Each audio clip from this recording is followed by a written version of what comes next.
That's all trip இது ஒரு auto மற்றும் கேப் புக்கிங் ஆப். சின்ன டவுன்களுக்கு விசேஷம், கோயில், குளம்னு டூர் போறவங்க ஆட்டோ கேப் கிடைக்காம ரொம்ப கஷ்டப்படுவாங்க. அவங்களுக்கு இந்த ஆப் ரொம்ப பிரயோஜனமா இருக்கும். கீழே டிஸ்கிரிப்ஷன்ல இருக்க லிங்கை கிளிக் பண்ணி தட்ஸ் ஆல் ட்ரிப்பை டவுன்லோட் பண்ணிக்கோங்க.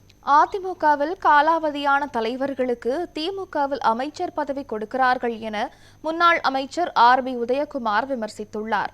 இது தொடர்பாக அவர் வெளியிட்டுள்ள காணொளியில் திமுகவில் உண்மை தொண்டர்களுக்கு எதிர்காலம் இல்லை என கூறினார். இன்றைக்கு அண்ணா திராவிட முன்னேற்ற கழகம் வெற்றி பாதை நோக்கி சென்று கொண்டு இருப்பதை பொறுத்துக் கொள்ள முடியாது.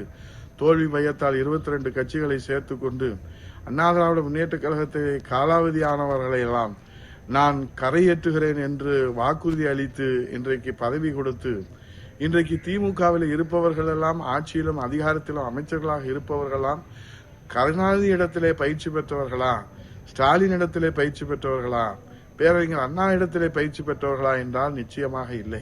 புரட்சித் தலைவர் எம்ஜிஆர், புரட்சித் தலைவர் இதயதேவ அம்மாவிடத்திலே பயிற்சி பெற்ற அனைத்து இந்திய அண்ணா திராவிட முன்னேற்ற கழக தொண்டர்களை, தலைவர்களை எல்லாம் இன்றைக்கு அபகரித்துக் கொண்டு இன்றைக்கு அவர்கள் நாங்கள் கரையேற்றுகிறோம் வாருங்கள் என்று ஆசீர்வாதத்தை காட்டி, ஆகவே திமுக பலவீனம் அடைந்து விட்டது.